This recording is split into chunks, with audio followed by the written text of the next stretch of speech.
Jadi masa kecil saya itu saya berasal dari keluarga sederhana ya. Keluarga sederhana dan kita tuh hidup juga sederhana di Lampung. Masa kecil saya di Lampung. Eh, Buat saya masa kecil itu luar biasa indah karena saya bisa mengingat momen-momen penting waktu masa kecil saya yang saya rasakan bahwa itulah kebahagiaan zaman itu gitu ya. Saya itu anak ketiga dari 6 bersaudara. Nah, lucunya di saya itu kakak-kakak saya dan saya itu bedanya setahun. Jadi satu sampai ke saya 3. Sehingga masa kecil saya merasa bahwa luar biasa karena kita tuh seperti punya teman bermain dalam satu kelompok yang sama ya. Orang tua pun dari mama saya kalau misalnya beliin kita baju atau apa itu selalu sama. Jadi zaman itu tuh lucu sekali, kita tuh bertiga selalu bajunya sama dengan tingginya juga yang nggak berbeda jauh ya. Nah itu saya lihat bahwa keluarga saya dari masa kecil saya bisa mengingat momen-momen indahnya.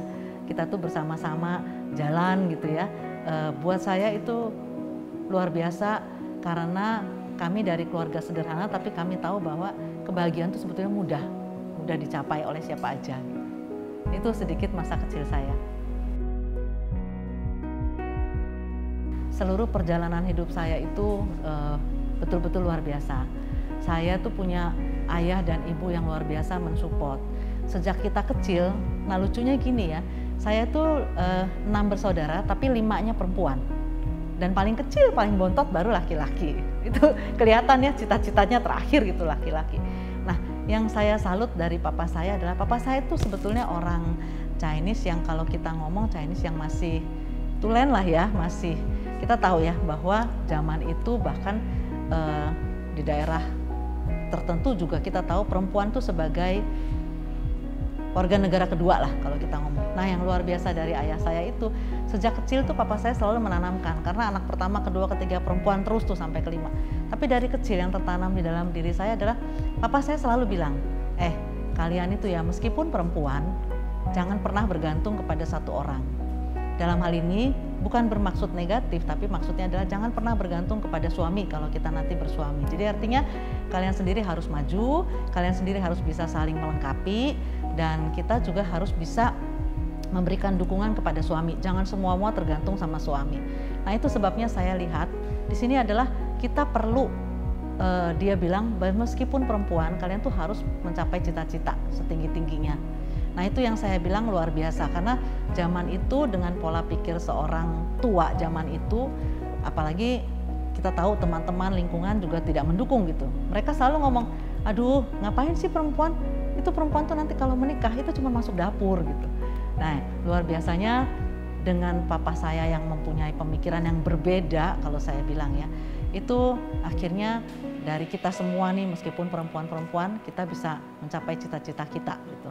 Itu yang saya lihat dari papa saya. Jadi masa kecil saya selalu ditanamkan kamu harus mandiri, kamu harus mandiri. Itu luar biasa. Itu dari papa saya.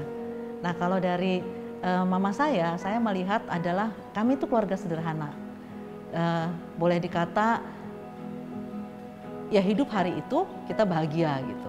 Nah saya lihat perjuangan dari mama saya untuk mengikuti papa saya mulai dari jatuh bangun ya. Papa saya itu tipikal yang perjuangannya luar biasa untuk memberikan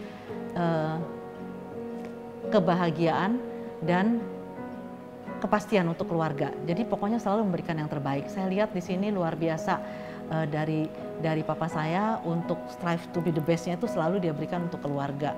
Nah mama saya di tengah jatuh bangun dari segala usaha yang kita coba, itu papa saya coba. Itu mama saya selalu mendampingi itu dengan kesabaran, kesetiaan, cinta kasih. Dan satu hal yang saya lihat mama saya nggak pernah komplain. Jadi itu luar biasa. Itu tertanam dalam hati saya bahwa oke, kalau saya menjadi seorang istri atau seorang ibu, nilai itu harus saya ambil gitu. Betapa dia betul-betul memiliki kesabaran yang luar biasa. Terus kemudian cinta kasih yang dia tunjukkan, kesetiaannya luar biasa di tengah jatuh bangunnya papa saya. Karena papa saya tipikal yang begitu satu dia fokus, dia akan fokus. Dan itu luar biasa mindfulness-nya. Jadi papa saya itu cuma lulusan SMA, mama saya cuma lulusan SD. Bisa dibayangin ya pola pikirnya bahwa kalian anak-anak harus lebih maju daripada saya. Itu prinsip dari papa saya. Nah buat saya itu menjadikan kita juga harus mempunyai cita-cita seperti yang kita mau gitu. Apa sih yang kita inginkan? Nah itu tertanam kuat di dalam diri kami, anak-anaknya perempuan-perempuan. Jadi kalau kebetulan nanti kenal sama keluarga saya, itu semua perkasa-perkasa sih sebetulnya. Ya itu yang saya ambil dari situ. Cita-cita saya apa sih sebetulnya ya? Saya tuh kecil sampai SMP di Lampung. Ya, dari keluarga yang sederhana, saya di Lampung, tapi memang waktu di SD, SMP itu sebetulnya cita-cita saya mau menjadi guru. Nah, kenapa latar belakangnya guru? Karena gini, waktu saya sekolah SMP, kita tahu ya kalau waktu SMP zaman itu sekolah masih pakai papan tulis yang hitam putih ya. Nah, di mana papan tulis itu saya tuh selalu jadi juru tulis. Jadi bukan sombong, kebetulan tulisannya mungkin enak dilihat, enak dibaca. Jadi setiap kali ada pelajaran misalnya sejarah, bahasa Indonesia atau apa, kita tahu ya guru ada yang suka, oke, tolong dicatat di papan tulis. Nah itu saya yang maju, pasti saya yang dipilih untuk maju mencatat gitu ya, segala catatan yang ada. Nah itu dalam hati saya merasa luar biasa ya guru itu ya. Kita tahu guru itu kan pahlawan tanpa tanda jasa ya. Jadi memang waktu itu saya merasa bahwa saya kepengen banget menjadi guru gitu. Bisa ngajarin, bisa ketemu orang, dan saya paling seneng sebetulnya tulis di papan tulis itu sebetulnya. Nah, namun dengan berjalannya waktu, saya punya kebiasaan, kita tuh punya kebiasaan di rumah ya, kalau misalnya malam setelah selesai papa saya dari kerja dan sebagainya, kita tuh kumpul ngobrol-ngobrol. Nah yang sering diobrolin itu pasti tentang masa lalu juga gitu ya. Nah satu hal yang saya ingat banget adalah mama saya dan papa saya selalu cerita tentang perjuangannya saat melahirkan saya sebetulnya. Ya, saya itu lahirnya tuh sungsang, katanya waktu itu kecil aja udah bandel gitu ya. Jadi zaman itu kalau namanya sungsang itu operasi sesarnya dari sini sampai ke bawah gitu ya, satu perut gede gitu. Dan mama saya selalu menceritakan bagaimana waktu itu kondisi saya tidak kembali dari sungsang, maksudnya tetap sungsang, akhirnya lahir dengan operasi zaman itu bisa dipikirkan seperti apa, dengan belahnya sampai luas, terus kemudian menceritakan bagaimana kekurangan darah gitu ya, sampai akhirnya papa saya sendiri yang memberikan darahnya saat itu juga gitu untuk transfusi. Nah itu sebetulnya sedikit banyak tertanam dalam hati saya bahwa kenapa ya bayi itu bisa sungsang, kenapa ya bayi itu bisa normal, apa sih yang membuat itu. Jadi waktu saya bilang mau jadi guru dan rasanya papa saya bilang coba pikirkan yang lain gitu ya, yang lebih membantu orang dan menggambarkan masa depan yang kalau kita ngomong lebih punya tujuan. Akhirnya waktu itu SMA, yang kebetulan saya SMA-nya di Bogor, saya udah mulai menjadi seorang peziarah gitu ya, udah mulai keluar dari tanah kelahiran. Nah itu saya masuk IPA. Nah saat itu kita tahu jurusan yang sangat favorit ya, pilot lah, ekonomi lah, kemudian arsitek seperti itulah, dokter dan sebagainya. Nggak ada tuh yang seperti sekarang universitas atau jurusan yang luar biasa, kita aja bingung gitu ya milihnya. Zaman itu fokusnya kan hanya itu aja. Jadi saya cuma kepikir, oke, saya senang saya tipe orang yang senang ngobrol, saya senang ketemu orang juga untuk berbicara, apalagi kalau bisa membantu gitu ya dan sebagainya. Sehingga waktu itu saya pikir, oke, saya punya cita-cita mau jadi dokter juga, karena saya merasa waktu itu saya kepengen menjadi spesialis obstetrik. Karena saya merasa bahwa saya harus mengetahui dan membantu ibu-ibu yang mau melahirkan. Nah satu hal yang saya lihat bahwa perjuangannya juga nggak mudah itu papa saya. Saya ingat banget waktu itu ya, zaman itu waktu saya mau masuk kedokteran kami butuh dana 2,5 juta. 2,5 juta loh ya, sekarang udah 300-400 juta ya. Zaman itu saya butuh 2,5 juta untuk uang pangkal. Saya ingat malam hari kita ngobrol-ngobrol, besok adalah hari terakhir saya untuk pendaftaran, saya diterima di Jakarta, di Atmajaya tepatnya.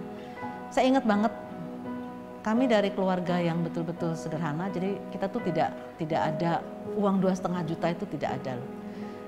Tapi waktu itu saya ingat banget, saya malam-malam saya menangis, saya cerita kepada papa saya gimana ya untuk kuliah besok hari pendaftaran terakhir harus ke Jakarta dan membayar. Satu yang saya bilang, papa saya itu luar biasa. Dia cuma bilang gini, pokoknya kamu gak usah pikirin uangnya dari mana. tentu saja halal maksudnya ya. Pokoknya kamu gak usah pikirin uang dari mana, siap-siap aja besok ke Jakarta. Papa pokoknya besok pagi akan antar kamu ke Jakarta dengan uang 2,5 juta sudah di tangan gitu. Dan saya tahu persis dia mencari pinjaman gitu ke sana sini. Dan buat saya itu apa ya? Itulah trust, terus kemudian strive to be the best-nya, mindfulness-nya dia tahu bahwa anak saya punya cita-cita gitu. Meskipun waktu dia pinjam uang sana sini ke teman baiknya, saya tahu persis lah ya, karena kita semua kalau di Lampung itu kita tuh akrab gitu dengan teman-teman papa, dengan teman mama kita tuh tahu gitu. Itu temennya papa itu bisa cerita gitu. Udah gue bilang, papa lu ngapain anak perempuan sekolah kedokteran gitu. Ya ampun lama tahu gitu kan. Jadi saya bisa merasakan perjuangannya. Nah bener aja pagi-pagi saya waktu mau berangkat ke Jakarta, papa saya sudah bilang uang sudah ada, kita berangkat ke Jakarta. Jadi saya merasa andil papa saya dalam saya mencapai cita-cita dan seperti ini tuh luar biasa. Itu yang saya ingat sampai sekarang gitu. Dan itu ditunjukkan bahwa sampai kapanpun kamu harus berhasil. Nggak ada bilang sekolah tidak bisa karena tidak ada uang. Buat papa saya itu haram gitu kalau untuk dia gitu. Nah itu yang saya simpan sampai sekarang tuh luar biasa. Gitu.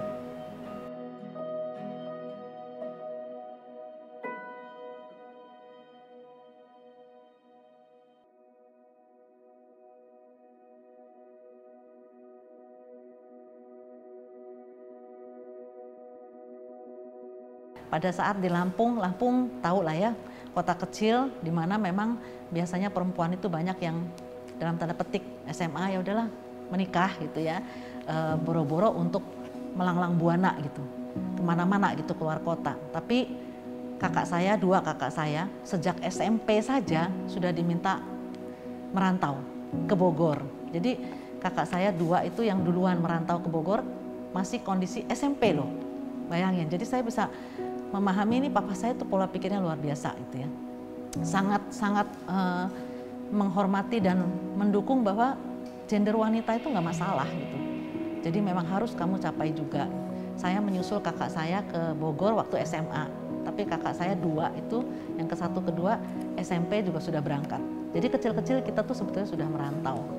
Dan hari ini kita semua bisa berhasil sampai di sini. Cuma sayangnya papa saya bisa lihatnya dari surga gitu. Jadi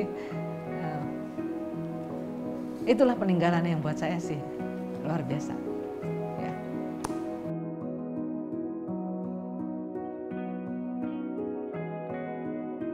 Papa mama saya itu buat saya sosok yang luar biasa. Ya. Saat ini dengan segala kesuksesan yang kita miliki, kita cuma bisa bilang papa pasti bahagia di surga. Karena betul-betul anak perempuannya semuanya nggak ada yang tidak perkasa gitu bilang ya. Itu saya rasa beliau juga pasti bangga. Waktu beliau sebelum meninggal juga kata-kata yang suka dia ngomong memang selalu adalah ke teman-temannya. Dia bisa ngomong bahwa tuh lihat tuh anak-anak gua perempuan semua, tapi lihat anak-anak gua jadi dalam tanda petik jadi orang. Nah buat saya itu kata-kata yang kesannya ke temennya bercanda, tapi itu isi hati sebagai orang tua bahwa nggak sia-sia dia berjuang setengah mati gitu ya dari masa mudanya. Saya rasa seluruh hidupnya itu untuk anak-anaknya. Jadi papa saya itu betul-betul berjuang. Bisa bayangin ya, pernah kita tuh ada usaha, papa saya usaha apapun lah ya, maksudnya mencoba usaha apapun jatuh bangun. Usaha bioskop yang zaman dulu itu misbar, gerimis bubar gitu. Dan itu bukan di Teluknya loh. Jadi Lampung itu ibu kotanya kan Teluk Betung. Itu kita 2 jam menuju kampung, Lampung Tengah, namanya Bandar Jaya.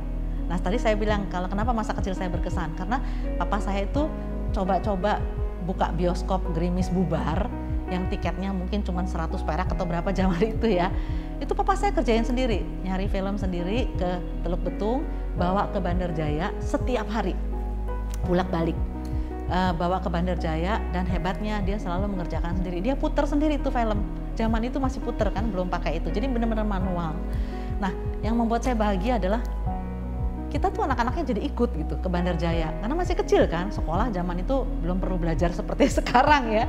Jadi 2 jam pergi, pulang lagi 2 jam, kita itu ikut. Nah itu saya bilang kenapa saya bahagia dan merasa bahwa masa kecil saya itu sesuatu yang luar biasa. Kita tuh ngikut ke kampung Bandar Jaya 2 jam, ngelihat papa kerja dan sebagainya. Sepanjang jalan kita tuh bisa tawa, bercerita, tidur juga di mobil gitu ya. Zaman itu mobilnya mobil yang masih kayak mobil sidul anak sekolahan, oplek gitu ya. Iya. Nah itu buat saya berkesan. Role model kalau ditanya pastinya yang bisa membentuk saya seperti ini ya papa saya, dari sisi welas asih dan wanita itu adalah mama saya. Semua leaders di Kalbe adalah role model yang bisa saya ambil untuk kebaikannya. Tapi yang paling buat saya nih, yang saya kagumi dan saya sayangi, memang Dr. Bun. Jadi Dr. Bun ini saya lihat gini, buat saya pribadi, saya cinta banget dengan beliau karena di mata saya beliau seorang visioner yang luar biasa. Bukan untuk dirinya sendiri, tapi lebih kepada untuk masyarakat, untuk Kalbe, bahkan untuk Indonesia. Ya, itu saya lihat visionarinya luar biasa, visioner sekali gitu. Dan poin yang lain yang saya lihat dari Dr. Bun, di tengah segala yang beliau miliki, itu kesederhanaan, rendah hati, itu saya rasa luar biasa. Luar biasa, saya kagum dengan segala kerendahan hati, kemudian dari sisi kesederhanaannya itu saya acungin jempol dan saya salut untuk itu. Beliau adalah role model saya cinta Kalbe karena saya cinta Dr. Bun.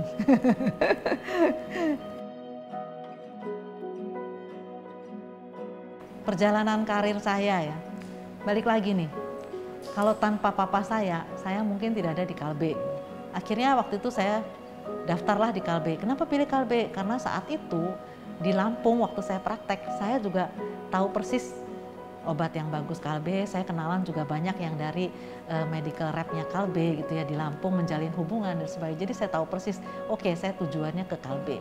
Nah, uniknya lagi nih waktu saya ke Jakarta itu, saya tuh sebetulnya belum tahu Jakarta untuk jalan-jalan. Papa saya yang meskipun katakan dalam tanda petik bukan orang S1 dan sebagainya, tapi untuk jalanan tuh luar biasa. Karena apa? Ya karena balik lagi, kita dulu satu masa pernah jualan baju.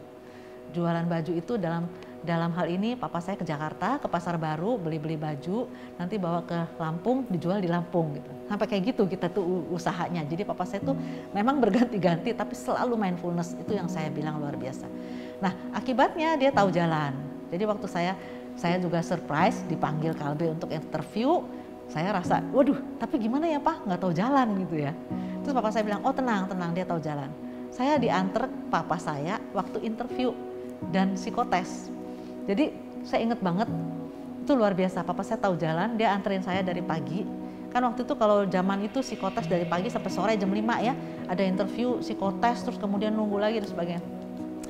Itu saya lihat, makanya saya bilang ya, banyak hal yang membuat saya sampai sekarang merasa bahwa ini semua papa saya andilnya luar biasa. Jadi dia nganterin saya pagi-pagi, nunggu di ruang tamu, terus dari pagi sampai sore jam 5, sampai dia tidur-tidur di sofa gitu ya.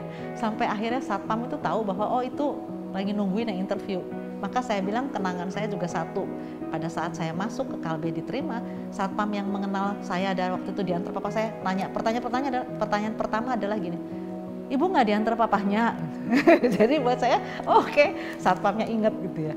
1 tahun saya di medical, saya ternyata akhirnya dikatakan bahwa enggak, kayaknya kamu lebih cocok di marketing gitu ya. Ya balik lagi, saya tipikal orang yang memang senang ngobrol, senang bicara gitu ya. Jadi akhirnya 1 tahun saya di medical, saya ingat banget itu zaman itu leader Bu Silvi dan Pak Joni Hartono itu akhirnya meminta saya untuk bergabung di marketing.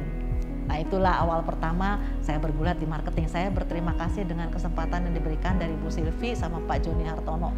Beliau percaya sekali bahwa saya mampu untuk belajar di marketing. Nah itu perjalanan saya, jadi dari situ akhirnya saya masuk marketing, saya pegang produk, terus kemudian saya dipercaya lagi pindah ke sales management untuk bertanggung jawab terhadap people gitu ya. Ujung-ujungnya ya sampai sekarang dunia marketing Ya itulah yang saya jalani gitu sampai saat ini. Saya rasa perjalanan dari tahun 99 sampai 2021 ini bukan perjalanan yang pendek gitu ya, panjang, cukup panjang ya.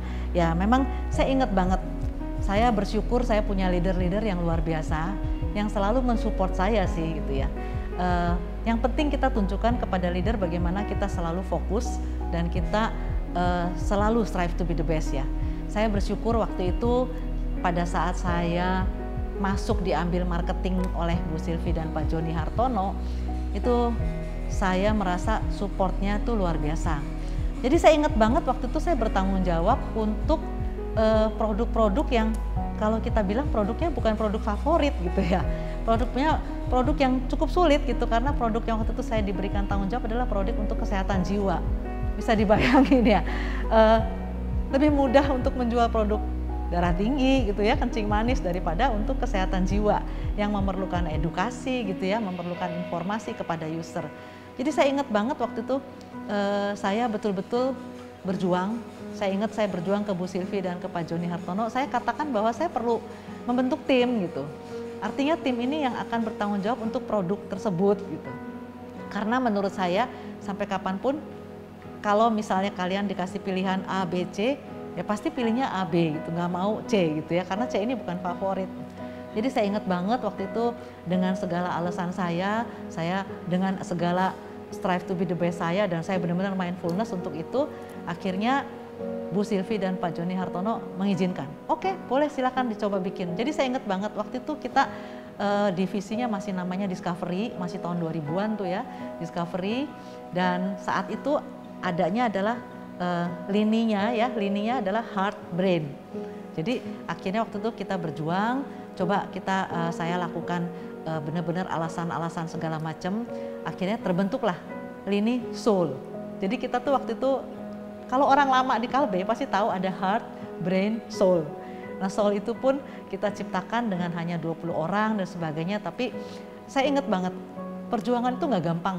Karena waktu saya bikin tim soul itu dan orang-orangnya saya pilih gitu untuk masuk ke tim itu, beberapa ada yang nangis, bayangin, kenapa Bu Erlan pilih saya gitu, karena sudah ngebayangin susahnya itu produk gitu ya. Tapi waktu itu saya merasa bahwa kamu harus trust juga ke saya juga akan trust ke kamu gitu. Harus trust bahwa ini produk sebetulnya punya masa depan gitu ya, tapi bagaimana kita harus membentuk satu fokus mindfulness supaya kamu tuh cuma mikirnya produk ini aja, produk soul gitu. Ya, saya ingat banget kenangan itu, akhirnya dalam tanda petik ya, kita memiliki kesetaraan untuk produk-produk tersebut, heart, brain, soul, dan saya ingat banget orang tersebut akhirnya ketawa sama saya. Terima kasih ya Bu Erlan, enak lu diajak ke tim soul gitu ya. Jadi saya ingat banget, itu adalah kenangan saya waktu pertama saya terjun ke marketing. Karena buat saya luar biasa gitu, saya dipercaya, terus akhirnya kita bisa menunjukkan strive to be the best-nya, mindfulness, akhirnya terjadilah satu tim yang saling trust, kita betul-betul trust bahwa saya akan mendukung kamu, kamu mendukung saya juga gitu. Nah itu yang prestasi yang pertama yang saya bilang ya. Yang berikutnya adalah saya bangga pada saat saya dipercaya untuk pegang divisi ginjal, waktu itu namanya Falcon ya. Itu saya ingat banget karena saya sangat senang. Waktu itu tahun 2006. Jadi saya dipercaya untuk pegang produk-produk ginjal namanya Falcon. Saat itu saya ingat banget itu tim yang kalau boleh dikata itu divisi yang merugi gitu. Jadi saya tuh suka diledekin sama teman-teman ya, teman-teman baik lah. Tapi saya sih selalu berpikir positif karena gini, teman-teman baik tuh suka ngeledekin saya. Saya ingat banget itu almarhum Pak Robert ya, itu luar biasa baiknya dengan saya. Tapi meskipun dia ngeledek gitu ya, suka bilang, aduh divisi begitu mah udahlah tutup aja gitu. Tapi saya tahu dia sayang saya gitu ya, dan buat saya itu jadi pecutan gitu, kayaknya enggak lah pasti harus bisa nunjukin gitu ya. Dan akhirnya dengan tim yang kecil tersebut, terus akhirnya sekitar 40-50 orang waktu itu ya, akhirnya betul-betul kita bisa menunjukkan bahwa ini loh yang harus kita lakukan. Saat itu saya ingat banget timnya itu kita sama-sama melakukan strive to be the best-nya, mindfulness-nya udah pasti ya. Terus kemudian trust. Saya merasa nih trust ini yang utama. Dan akhirnya puji Tuhan ternyata selama 3 tahun berturut-turut, hat trick nih, kita itu the best subdivisi di tempat satu leader gitu. Jadi ada beberapa, terus kemudian akhirnya kita menjadi hat trick the best divisi yang ada di situ. Jadi saya merasa bahwa segala sesuatu kalau kita fokus tuh nggak sia-sia gitu, dan itu kan membuat kita sendiri merasa bahwa saya sudah memberikan yang terbaik juga untuk perusahaan ya itu. Nah memang terakhir ini saya pegang Vima juga, saya juga bersyukur karena Vima ini bisa menjadi the best juga selama 2 tahun berturut-turut, 2017 dan 2018 itu sebagai the best subdivisi yang ada di bawahnya leader Pak Ong. Saya melihat Pancasrada ini luar biasa ya, karena semua related sebetulnya dengan kehidupan kita. Jadi mulai dari trust, mindfulness, inovasi ya, kemudian strive to be the best sama interconnectedness.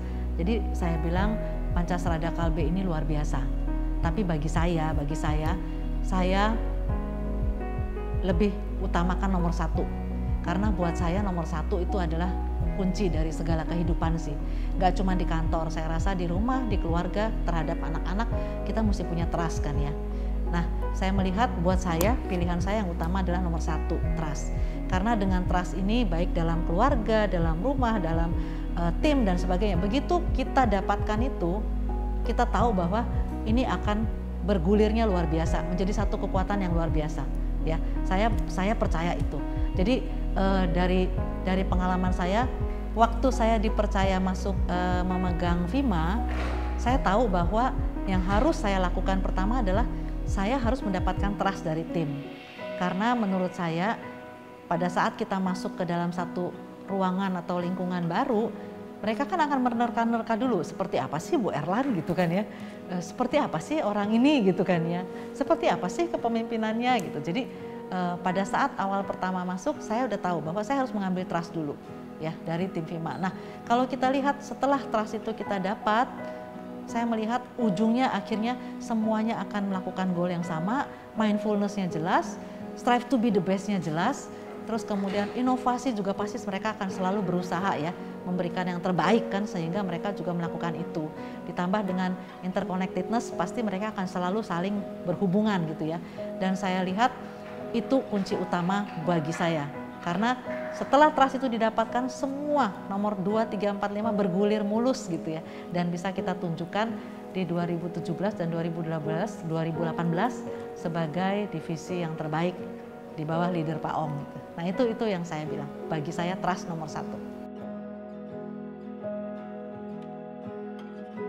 Saya sempat off selama 3 tahun, yaitu dari 2011 sampai 2014. Tapi saya tahu benar pada saat saya off, cinta saya ke Kalbe itu nggak berubah.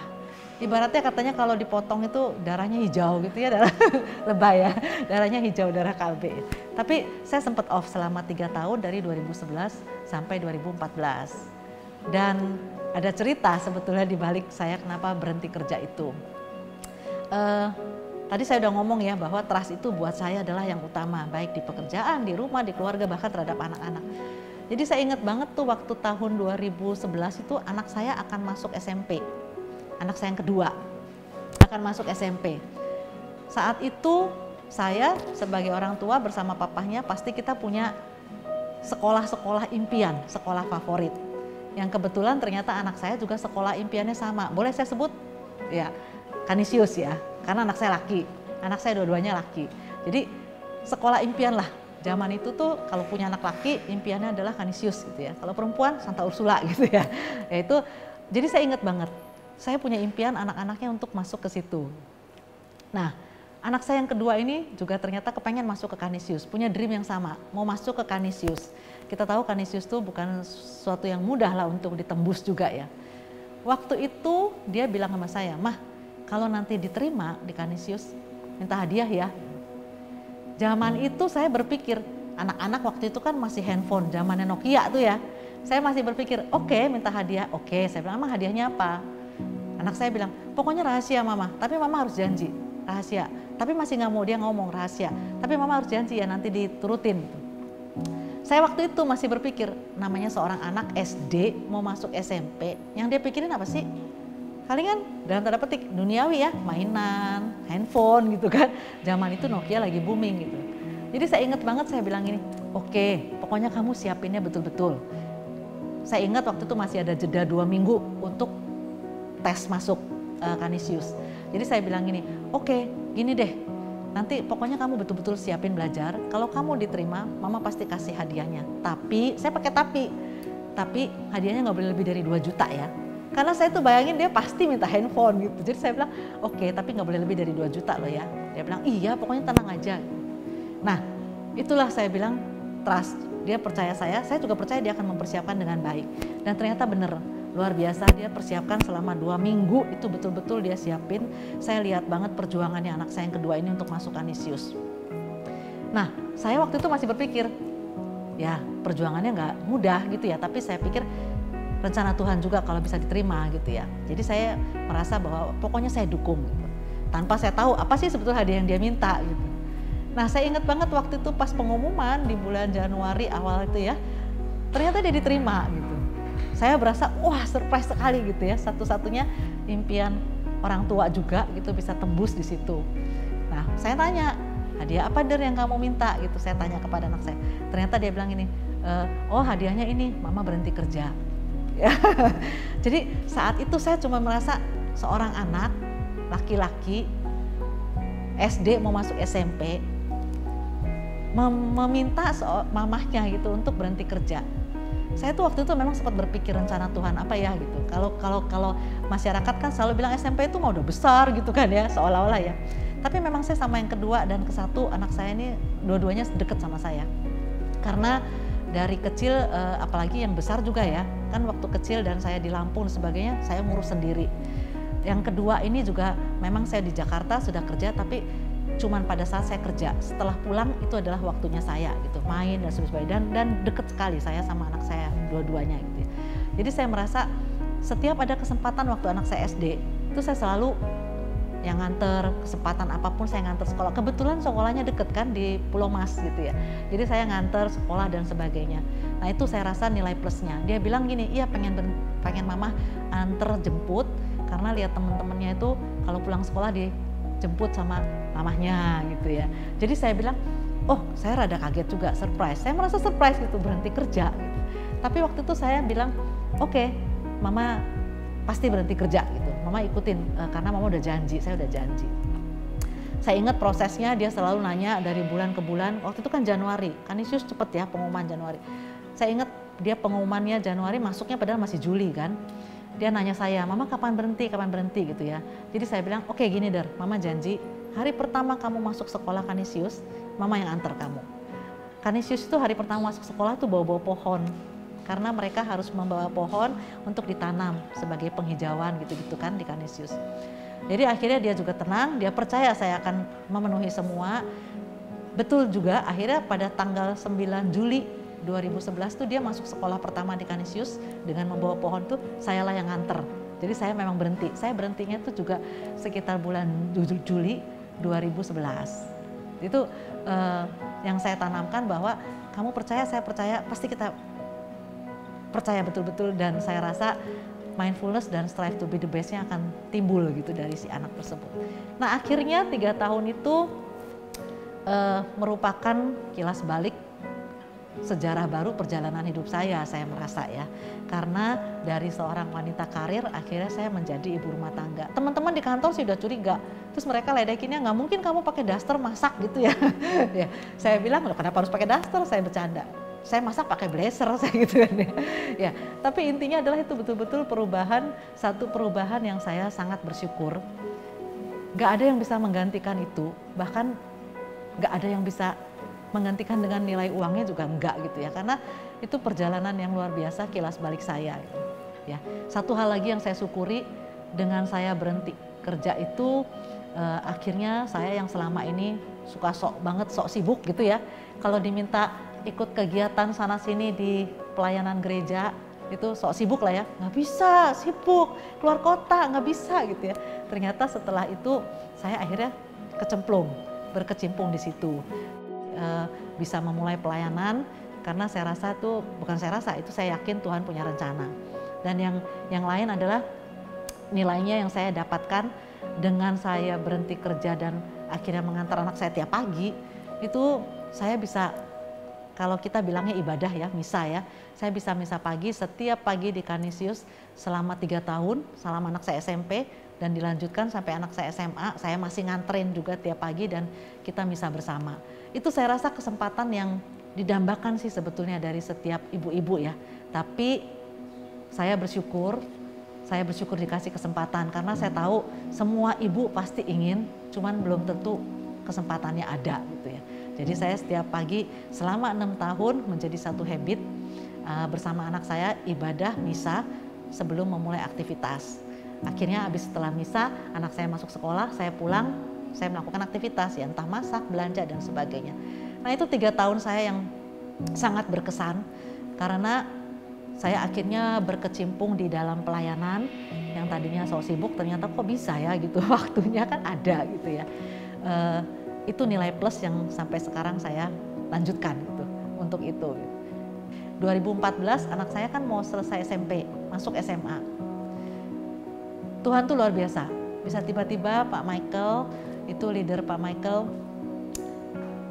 bertanya kepada saya, bisa nggak bantu lagi di Kalbe gitu ya. Jadi saya waktu itu ngobrol sama anak saya, apa ya rencana Tuhan ya, bisa pas anak saya 3 tahun, terus saya diinformasikan seperti itu gitu ya.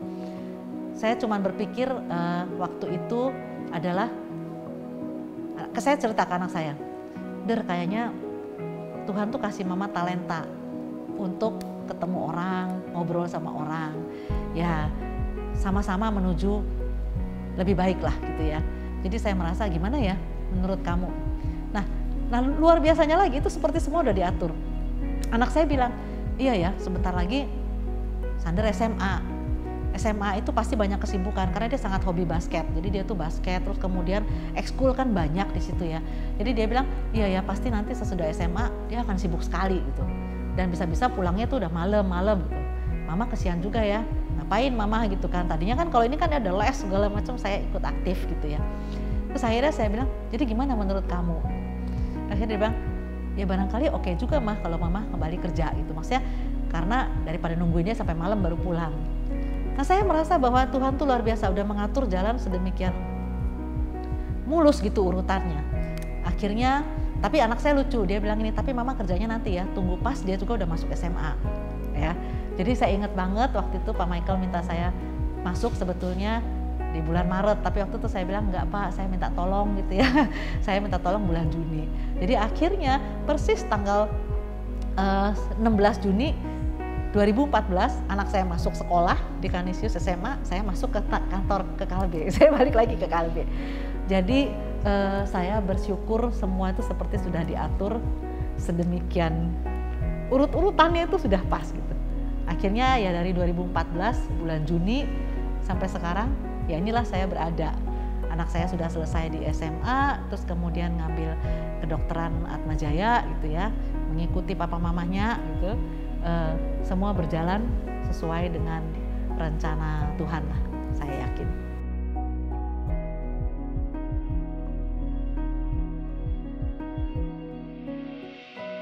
Ternyata setelah Tuhan meminta saya 3 tahun untuk fokus dan saya lanjutkan lagi kembali bekerja di Kalbe, kok ternyata waktu ada ya gitu.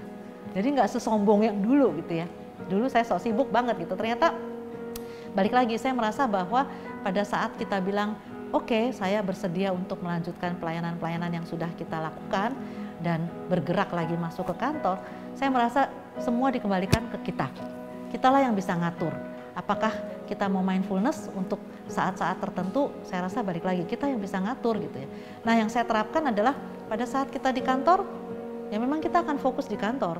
Tapi pada saat kita sudah keluar dari kantor, oke, mindfulness saya apa? Oh saya sedang ada tugas pelayanan dan sebagainya. Dan ternyata waktu yang kita bisa manage dengan baik ternyata kita bisa melakukan semuanya. Jadi kantor ya bisa, pelayanannya bisa, semuanya tetap bisa berjalan. Kantor, keluarga juga bisa gitu. Nah itu saya merasa The Power of Now, ada bukunya tuh ya, The Power of Now, dan mindfulness itu dikembalikan lagi ke kita. Buat saya keluarga itu satu berkat yang luar biasa ya dari Tuhan.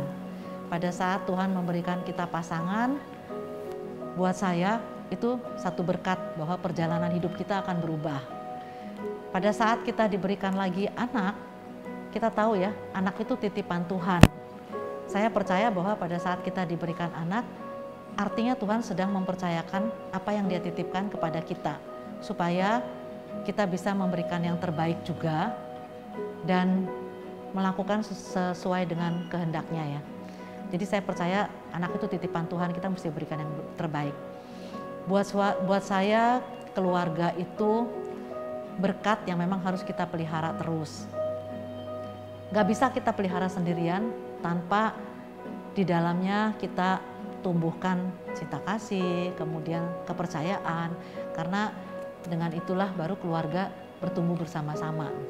Itu yang saya yakinkan, bahwa keluarga bukan kita yang mau, Tuhan yang sudah memilih siapa pasanganmu, siapa anakmu, ya itulah yang harus kamu berikan yang terbaik. Mindfulness, strive to be the best, di situ semuanya harus kamu lakukan.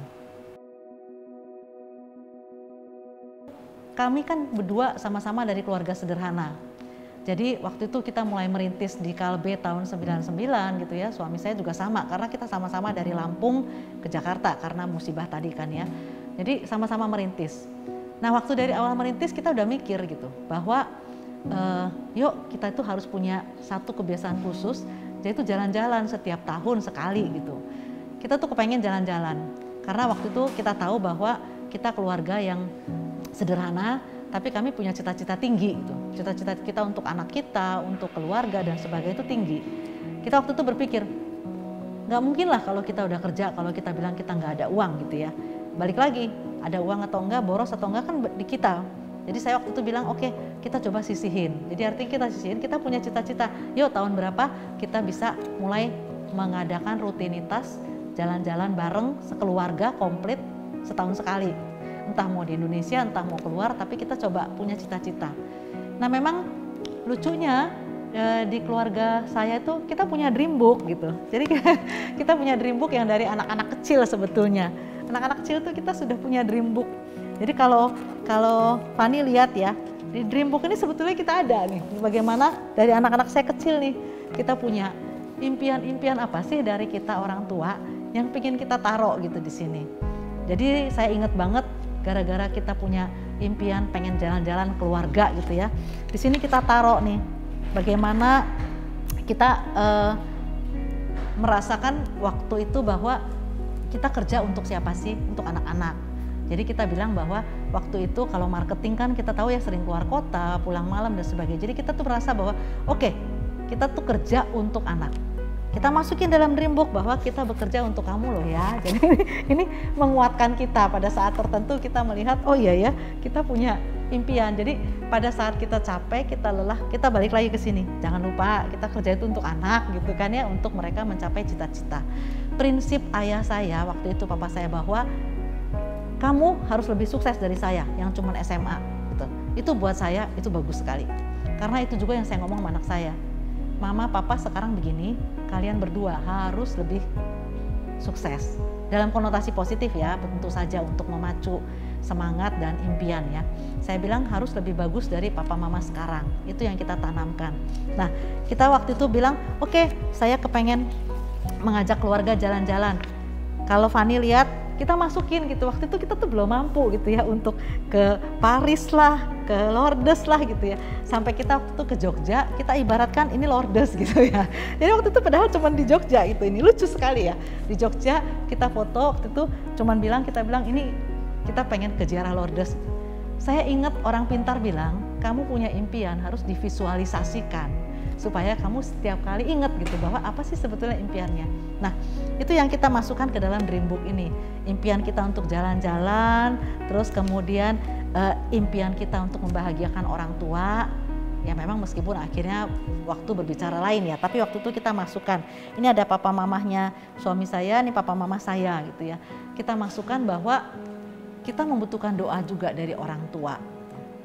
Gak mungkin kita bisa sukses sendiri kalau orang tua tidak memberkati kita dan mendukung kita secara penuh. Jadi kita masukin semua. Nah lucunya dream book ini yang kita buat akhirnya mulai nih satu demi satu itu terpenuhi. Kita merasa bahwa apa yang kita visualisasikan itu ternyata semuanya satu demi satu selesai. Yang kita cita-citakan dulu sama-sama ke Lourdes tercapai gitu ya. Yang kita menggambarkan tadi cuman menara Eiffel ngambil dari foto gitu ya, ke Paris tercapai. Jadi memang visualisasi itu buat saya dan suami itu luar biasa. Ya, di sini kita juga ada nih, kita bilang kita mau traveling gitu ya. Kita masukin nih peta buta bahwa kita akan traveling ke around the world gitu ya. Nah, itu kita masukin semua. Terakhir saya ingat banget foto terakhir yang kita masukin ya. Sampai saat ini sih memang banyak yang kita juga impi-impikan dan kita belum sempat masuk. Tapi yang kita masukin di sini waktu tahun 2007 saya ingat banget. Itu cita-cita kita adalah melihat anak-anak berhasil. Yang tadi saya bilang, papa saya selalu tanamkan kalian harus lebih dari papa dan mama gitu. Sekarang pun kita sama, kita selalu bilang kalian harus lebih. Maka di sini kita gambarkan bagaimana anak-anak kita nih kelak bisa menjadi PhD gitu ya, bisa menjadi PhD. Terus kemudian untuk gambaran sekolah mereka satu-satu. Anak saya yang gede kan sudah lulus dari UCLA, sudah selesai. Sekarang lagi proses lagi berjuang lagi mau ambil S2 gitu ya, master. Nah, anak saya yang kecil ini juga lagi berjuang di kedokteran. Sudah sarjana kedokteran, puji Tuhan. Tahun depan masuk Koskap gitu ya. Tahun ini masuk Koskap. Jadi saya lihat bahwa ini semua impian orang tua yang kita visualisasikan dan ternyata puji Tuhan setelah divisualisasikan kita bawa dalam doa, itulah kekuatan doa orang tua ya. Sampai saat ini juga saya masih tetap selalu minta doa dari mama saya. Mama saya masih hidup kan ya. Jadi dari saya, mama saya, dari suami, papa saya.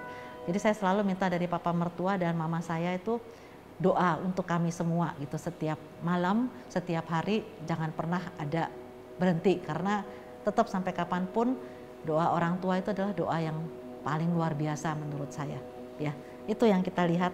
Nah sampai saat ini ada semua di catatan saya jalan-jalan kemana yang kita ingin, yang kita tuju, dan ternyata dream book ini menjadi satu kenangan ya.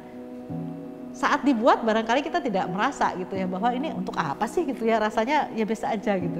Tapi ternyata di sini juga ada foto honeymoon saya pertama gitu ya. Yang waktu itu sebetulnya cuma di Jogja tapi kebahagiaannya luar biasa gitu. Sekarang mah udah beda ya, di Jogja udah nggak mau gitu ya. Tapi waktu itu tuh kita masukin ke sini, kita cuma merasa bahwa oke, kita sebagai papa mama mengingatkan. Saya sering bilang sama anak-anak juga yang saya tanamkan bahwa dari papa mama itu pasti tidak akan memberikan harta warisan bla bla bla, tidak. Saya dan suami selalu menanamkan kepada anak, jangan lupa ya, yang ditinggalkan oleh papa mama adalah hanya dua hal, yaitu iman dan ilmu. Itu selalu kita katakan kepada mereka. Iman ya kita tahu ya, kita tumbuh dan berkembang bersama-sama gitu ya.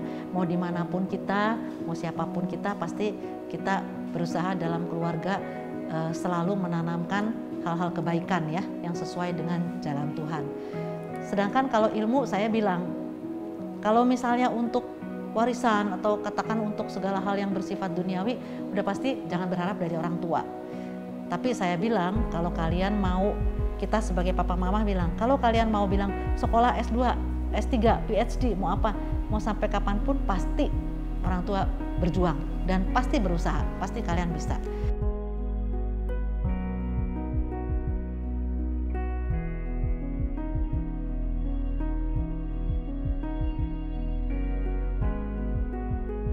Tanpa Kartini dan tanpa orang-orang yang berpikiran luas seperti papa saya rasa wanita masih tetap menjadi warga negara kedua.